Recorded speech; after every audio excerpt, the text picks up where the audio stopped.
I remember it like it was yesterday. I was studying business statistics, right? Which was hard for me anyway. And I remember closing my book and I looked at my twin brother and I said, I quit. And it ended up being one of the best things I ever did.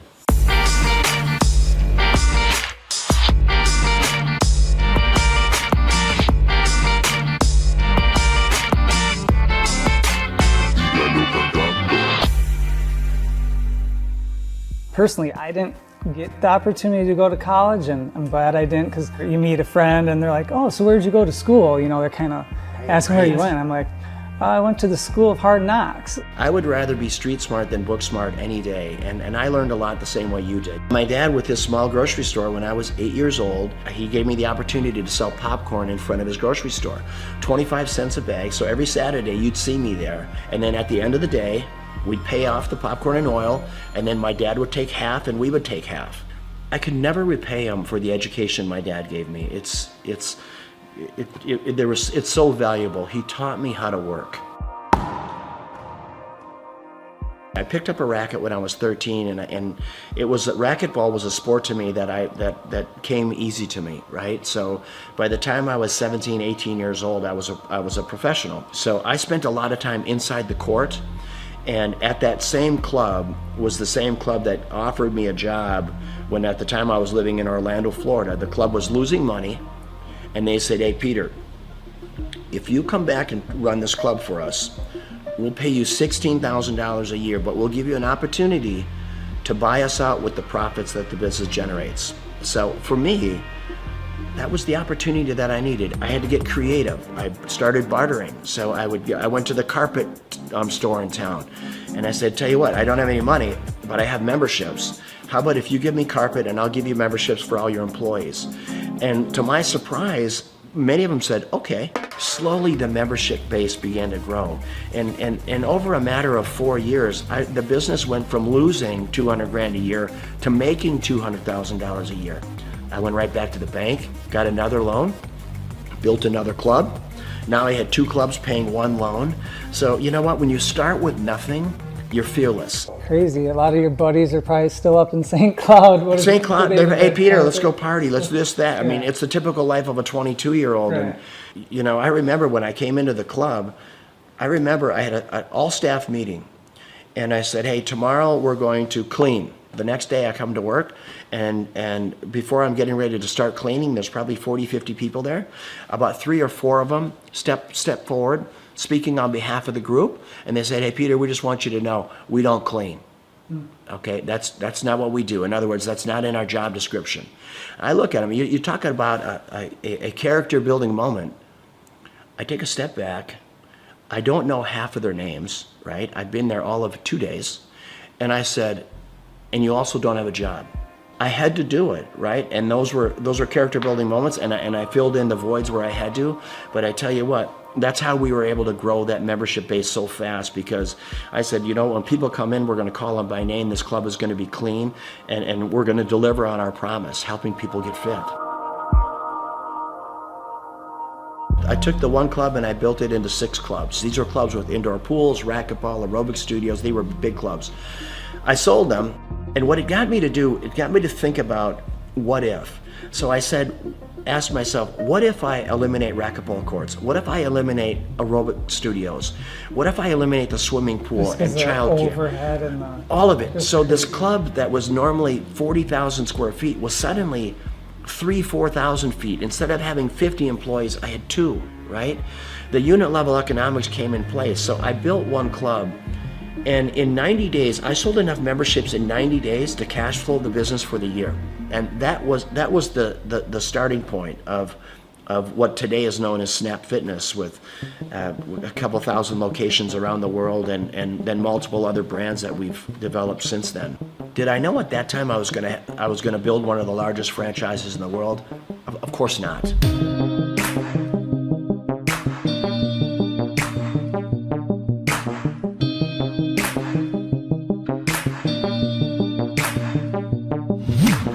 Your vision of success, now that you're here, you have it, you got your cars and you got your beautiful home, and is it what you think, or is there some things, with the success you've had, things, maybe you do differently, or? I've never been lonelier in my life than I am right now. Which, as crazy as that sounds, I've never been lonelier. And when people say money can't buy happiness, it's the truth. There is so much truth in that. I pinch myself every day. I walk outside this beautiful home, and my beautiful home in Florida, or when I'm boating or playing, whatever I'm doing, I say, how did I get here, right? And why me, God? What is your plan for me? But you need to have someone to share it with. You need that's one part of it. And then living life with purpose. What's the rest of my life look like? It looks like diversity. I love my lodge in Africa in the Serengeti, and trying to do good there, try to make a dent in anti-poaching. I could show you some of the most inhumane videos of poaching that you can imagine, that literally you'll be in disbelief of what it is. It is a lot of work yet to do, for sure. Well, I mean, you have that presence to you. People, you're good leaders. People want to follow you. The more people see you doing things, the more people will follow on, and then they'll do it, and people will follow them. And yeah, I hope you're right. You know what? I'm a really passionate guy. Hopefully, when people are hearing what I'm saying, I'm just hoping that they can grab little life lessons along the way. Being an entrepreneur is getting in there every day, spitting in your palms and going after it, chasing it down every day.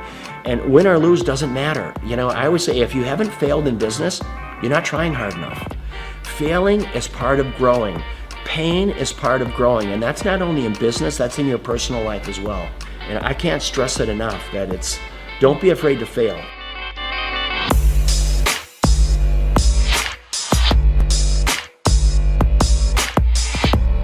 Liberty on the Lake is always going to be an event to raise money for causes, worthy causes.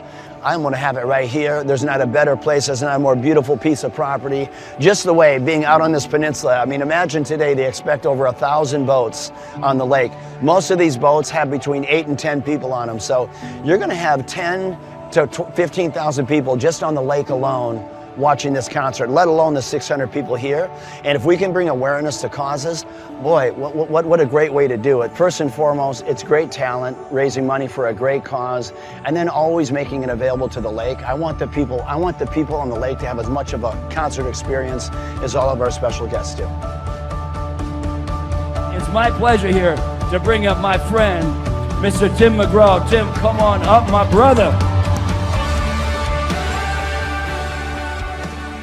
Tim is going to play at our Twin Cities Summer Jam next year. It's the third week in July every year for the next 20 years. And he believes in giving back. He believes in, I'm going to live my life with purpose, because he's been given a gift, and he takes that gift to help other people. How do you want to live? How do you want to live this life? What's your legacy look like? Is it singing, or is it the differences you make in people's lives? And how did you give people a leg up? How humble and kind were you? And that is what it's about. And it doesn't matter if you're worth $10 billion or worth $2. So Liberty on the Lake, it's about that. It's about great talent, great concert, great musicians, raising money for unbelievable causes.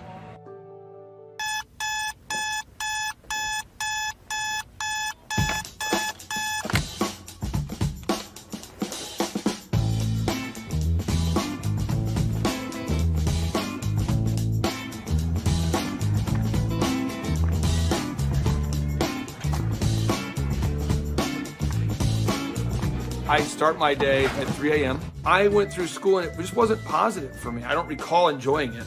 And then I discovered business. Everybody at school wants gum, and no one has gum. If I sold everyone gum, I could make some money. My whole brain works, find a problem, there's 4 steps.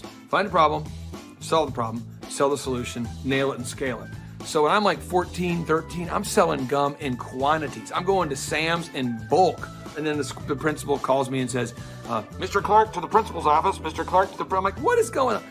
Sir, Clay, are you selling gum? I go, I am selling gum. He said, you can't sell gum. I said, okay, I'll stop. Then I found out people wanted cassette tapes. Remember Milli Vanilli, Paula Abdul? Everybody wanted, it's like, straight up, now tell me, do you really want to love me forever? And people always wanted that Milli Vanilli. Blame it on the rain that was falling. And then we had tapes, cassette tapes. So I bought a cassette. I'm like a 13-year-old kid. I'm high-speed dubbing Tapes. Oh, you got the tape? I got the tape, so I gave you the tape. I'm not selling drugs, but it's kind of like a drug thing, because it's illegal tape. So I'm giving you tape, $15, and I'm buying more tapes. I got this black market candy and music career going on. And then when I went to the worst event of my entire life was the Students Against Drunk Driving. The people planning Students Against Drunk Driving were drinking vodka during their water bottles and in class. So I put my hand up, I said, Miss Page, I think that DJ was terrible. She says, well, why? I said, you can't play Cotton Eye Joe after Regulate. That's why no one's dancing. The guy's horrible, and he's like in his 50s, and he's a chain smoker. All right, ladies and gentlemen, up next, our next song, it's gonna be an incredible hot song. It's called Regulate. And he goes and smokes. That kid gets ridiculous. Anybody could do better. So she says, well, if you can do better, then you do it yourself. And I said, I will. So we've never had more than 300 kids attend a dance, approximately. For every student that comes after 300, can I keep the door? I'll take care of the food, I'll take care of the beverages. I just want $5 per person that comes in after 300 and all the food and beverage. She says, it's on, Mr. Clark. I go, oh, it's on. So I'm passing out flyers, and I didn't know you couldn't invite other schools to your school dance.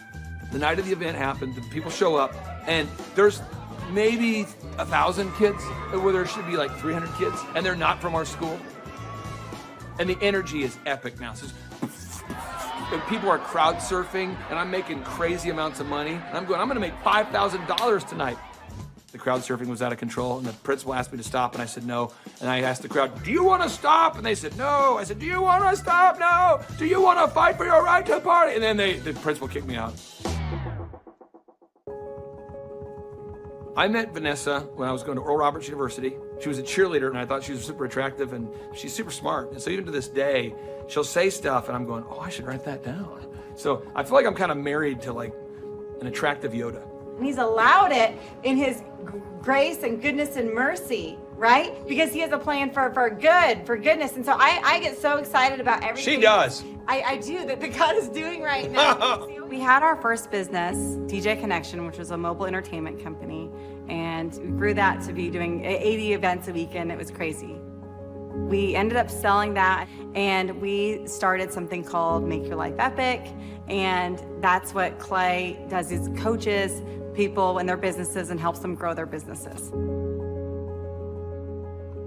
He sees patterns like no one I've ever met in my life. I remember he kept telling me things I needed to do, and I kept going, you don't understand my business very well. Like, you may understand other businesses, because I know you coach a lot of successful companies, but you don't understand the business we do. What I later found out is that every business owner he coaches tells him that in the first 3 months. After a little while, finally, things were kind of rough that I was dealing with, and I went back to him and I was like, what was that you told me to do again? Things just took off from that point. I achieved a certain level of success, and people kept asking me if I could coach them or teach them how to build a scalable business. I said yes to 160 clients. One of the greatest parts about Clay is he's not just a guy that builds your website, but he coaches you. He's the only one I've seen with his level of expertise. Clay and I sit at his desk 1 month ago, and he put together a video just for my Facebook marketing himself. And that was just his focus, is helping his clients, helping them grow their businesses. That's 100% of his locked and loaded focus. So I'm working with clients on a one-on-one basis, and then it occurred to me that I didn't want to grow beyond that point. When someone says, hey, can I pick your brain and could you teach me how to grow a company? I thought, well, what if I could record a show? That way I could say, yes, I could say, I can't sit down with you personally, but I could say, you could listen to my show about how to build a workflow, or my show about how to do accounting, or my show about how to do branding or sales or marketing. We have the incredible opportunity to interview this celebrity chef, Mr. Wolfgang Puck. She is now on the Thrivetime show. Gretchen Rubin, 24-year NBA coach. Paul Press, exclusive interview with Lee Cockrell. Basketball player David Robinson. On today's show, entrepreneur Seth Godin. I learned at the Academy, Kings Point in New York, acta non verba. Watch what a person does, not what they say. All right, Thrive Nation, on today's show, we're going to be breaking down what Robert Kiyosaki has recently been talking about. Robert Kiyosaki, the best-selling author, the New York Times best-selling author and real estate investment guru, has recently been talking more and more about acta non verba.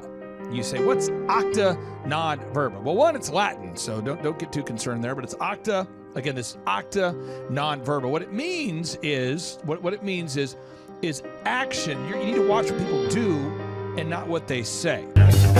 Good morning, good morning, good morning. Robert Kiyosaki, the Rich Dad Radio Show. Today I'm broadcasting from Phoenix, Arizona, not Scottsdale, Arizona. They're close, but they're completely different worlds. And we have a special guest today. Definition of intelligence is if you agree with me, you're intelligent. And so this gentleman is very intelligent. I've done this show before also, but very seldom do you find somebody who lines up on all counts.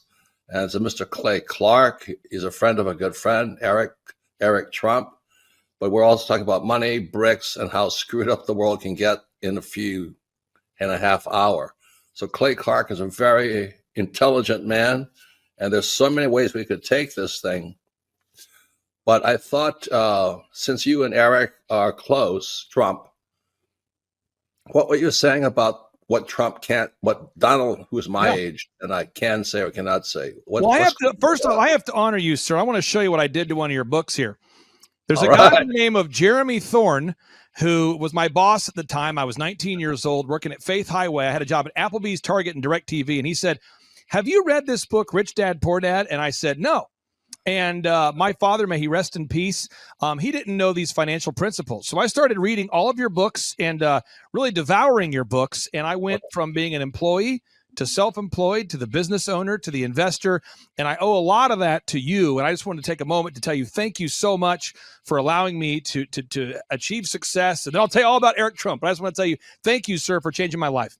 But not only that, Clay, thank you, but you've become an influencer. More than anything else, you've evolved into an influencer where your word has more and more power. So that's why I congratulate you on becoming. Because as you know, there's a lot of fake influencers out there, too, or bad influencers. Yeah. So anyway, I'm glad you and I agree so much, and thanks for reading my books. Yeah. That's the greatest thrill for me today. Not a thrill, but recognition is when people, young men especially, come up and say, "I read your book, changed my life. I'm doing this, I'm doing this, I'm doing this." I learned at the Academy, Kings Point in New York, octa nonverba. Watch what a person does, not what they say.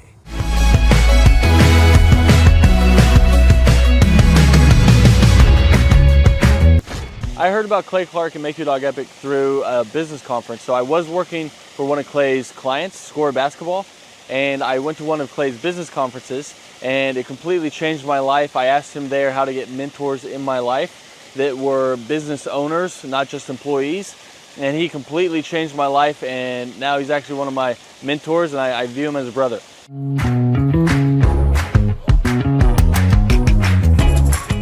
What appealed to me most was that it's one of the few things that you can make a lot of money and enjoy it. So it's one of the few things you can do as a hobby and make a lot of money. So your hobby and what makes money doesn't always coincide. So it's really awesome that I get to change the lives of dogs and make money while doing it. So that's really what appealed to me.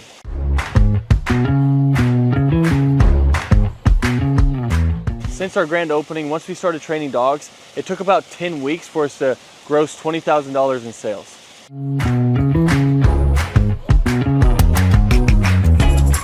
The weekly coaching call helps a lot. So when you buy a franchise, it already has the systems and processes in place. So that's why franchises succeed. So it's kind of like bowling with bumper rails. So even if you try, you can't mess up because the guidelines are already in place. But then when you add on the weekly coaching calls, it is awesome because now it's like I have a ramp and I just have to push the ball down and the franchise gets it in place. So really all you have to do is the work, and then if you do it, they tell you on the coaching calls and you stay within the franchise, you have really no choice but to succeed.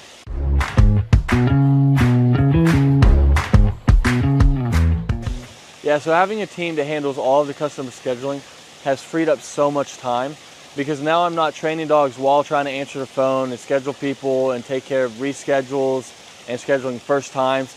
So it just frees up so much time, so you have so much more time freedom while doing it.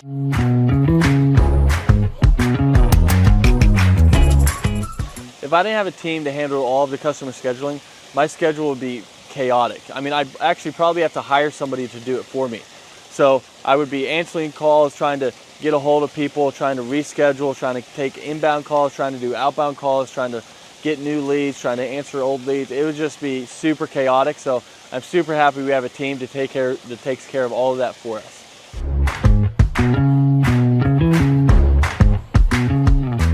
So having a team that takes care of all the marketing for you, that takes care of all the SEO for you, that takes care of all the lead generation for you is awesome, because now it's just another stressor off your plate. So they're answering the phone calls for you and they're doing all of this for you. I mean, it is awesome. So you don't have to like guess, does this ad work? Does this ad work? I'm not designing new print pieces to send out to people. They know what they do works. So they already have their marketing tool that works. So you're not like guessing and trying to reinvent the wheel. They already know what works. So it's awesome having them behind you.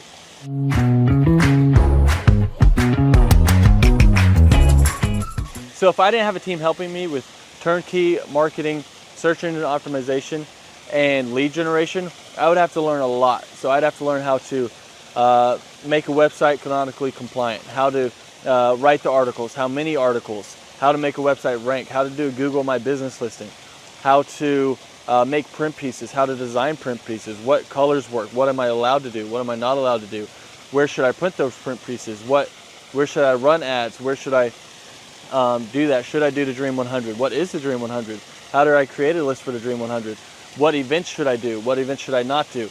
I mean, there's a lot there. I mean, I could just go on all day because there's books about each of these subjects written, and we don't have to understand any of that because they're taking care of it all for us. So my life would be crazy if I had to learn all of that stuff.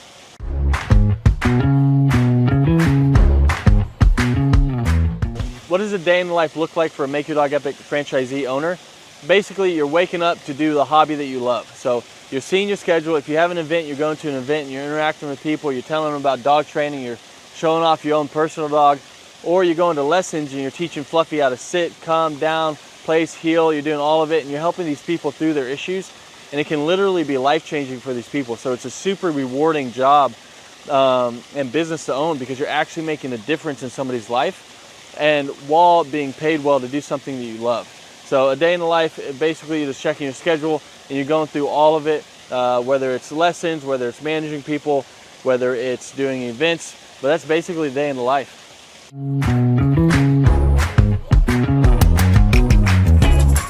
What I like most about owning this business is how much fun you can have while making good money. Because a lot of people don't know this, but more people are not having kids and they're getting dogs and they're spending more money on their dogs than they are their kids. And everyone loves dogs. So 50% of households own a dog, and all of them, if they could, would get their dog trained. So it's really rewarding thing to do. So it's one of the few things where you can have a job that you love while getting paid well. Because your hobby and what pays well doesn't always coincide. So it's really cool that you get to do that. And that's probably one of the best things, that you get the time freedom and financial freedom of being able to do something you love, because you never really feel like you're working because you love to do it.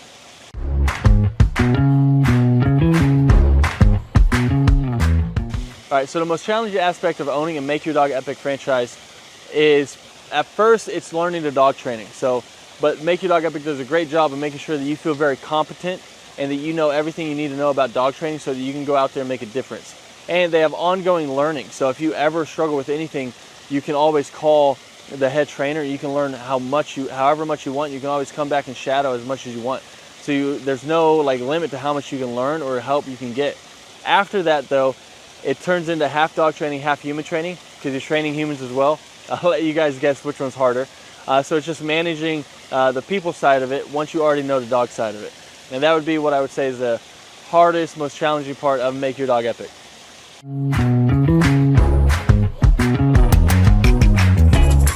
Who do I believe would be a good fit for the Make Your Dog Epic franchise? I mean, there's a lot of people. I mean, if you have work ethic and you love dogs, you're a great fit. So as long as you're coachable, you got work ethic, and you like to be around dogs, you'd be a great fit. If you hate dogs, probably not a good fit. If you have no work ethic and you're just trying to not work and just throw money at something and throw money back at you, then this probably isn't the thing for you. But if you want something that's very rewarding and also pays you well, then this is it. As long as you have that work ethic and you're coachable, then you're going to be a great fit for Make Your Dog Epic.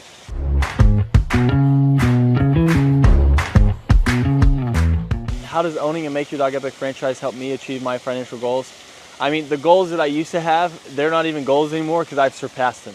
So now it's like I have goals now that I didn't even know were possible to have those goals that were like realistic. I thought you had to make it to the NBA or be a lottery winner or something like that to be able to have the goals that I have now.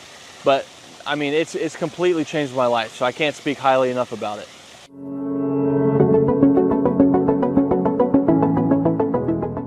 I'm Teresa, and this is my dog Rex.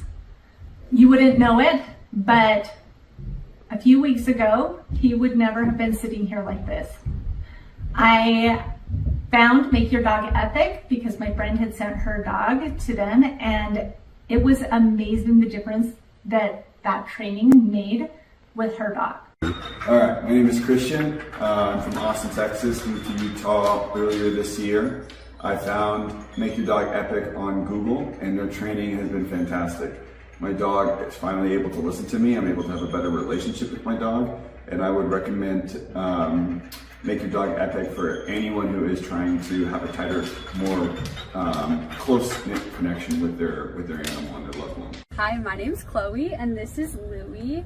I'm from Syracuse, and we are just so grateful for Make Your Dog Epic. They were so amazing with us. I would describe the training as very personalized.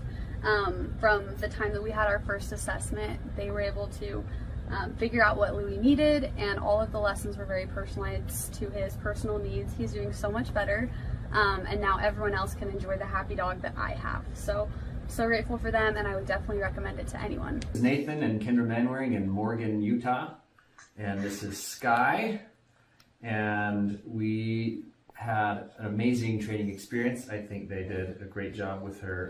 We would definitely recommend Make Your Dog Epic to anybody. Every time that people come over and they ask, they say, wow, we probably should have done that. And I said, well, you still can. Yeah, Tyler and his crew there are great. And when we ever get another dog, we'll be using you guys again. We are Wayne and Sue Hayes from Tulsa, Oklahoma. We went to the Home and Garden show, and we met TJ there and Akili, and we're impressed and left our name for a phone call. It's been night and day. Wonderful. He does the loose leash walking. He stopped being aggressive toward other dogs and other people so far. So it's just a pleasure to go walking with him now. And he's learning commands. He knows what off means. And we still use that. And he knows what come means. Like say, he walks well. And he's just a different dog. I would say get off the fence. It's just been a pleasure. We tried 2 other dog trainers who just gave up and accomplished nothing. But we started seeing results in the first week. Walking Tiberius was the #1 problem for me. He would pull me, if you could picture a cartoon character flying behind their dog, that would be me. And he pulled my shoulder out of the socket last time I took him to the vet. So I really struggled with that. I dreaded ever taking him to the vet because of that. So now he's able to walk with me on the leash and not pull me, and that is wonderful. He wouldn't drop stuff if he got it in his mouth. He would be very resistant to putting it down. Now I can walk him and make him listen to me when I tell him not to pull. I say Make Your Dog Epic is amazing. I love the way our experience went with JT, you. I feel like you're very energetic and you just make it happy. You make it feel good what we're doing.